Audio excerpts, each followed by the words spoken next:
Friends, అందరికీ స్వాగతం. ఈరోజు కట్టుచారు రెసిపీ చూపించబోతున్నాను. ముందుగా మిరియాలు, జీలకర్ర, ధనియాలు, అల్లం ముక్క, కొత్తిమీర, పుదీనా, కరివేపాకు అన్నీ రోట్లో వేసుకొని ఇలా కచ్చా పచ్చాగా దంచి పక్కన పెట్టుకోవాలి.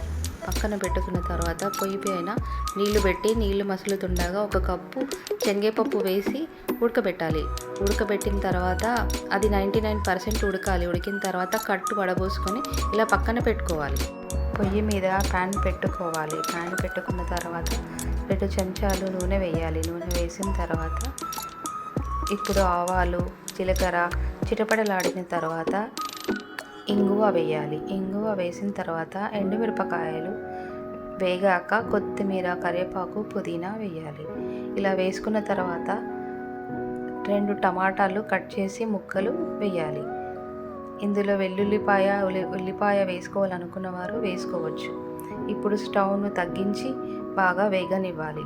వేగిన తర్వాత మిర్చి పొడి, పసుపు, ధనియాలు, జీలకర్ర పొడి, గరం మసాలా వేసి ఇప్పుడు కట్టు పోసుకోవాలి. కట్టు పోసుకున్న తర్వాత చింతపండు రసం పోయాలి. చారు మరుగుతుండగా కొంచెం బెల్లం ముక్క, పూర్ణం ముద్ద వేసి బాగా మరగనివ్వాలి. మరగనిచ్చిన తర్వాత స్టవ్ చిన్నగా చేసుకొని ముందుగా కచ్చాపచ్చాగా దంచి పెట్టుకున్న మసాలా వేసి ఉప్పు వేసి బాగా మరగనివ్వాలి. మరగనిచ్చిన తర్వాత ఇప్పుడు మీకు చారు రెడీగా తయారైంది. చారు అన్నంలోకి చాలా బాగుంటుందండి. తిన్నా కొద్దీ తినాలనిపిస్తుందండి. ఈ చారు మీకు నచ్చితే కనుక కామెంట్ చేయండి, లైక్ చేయండి, సబ్స్క్రైబ్ చేసుకోండి.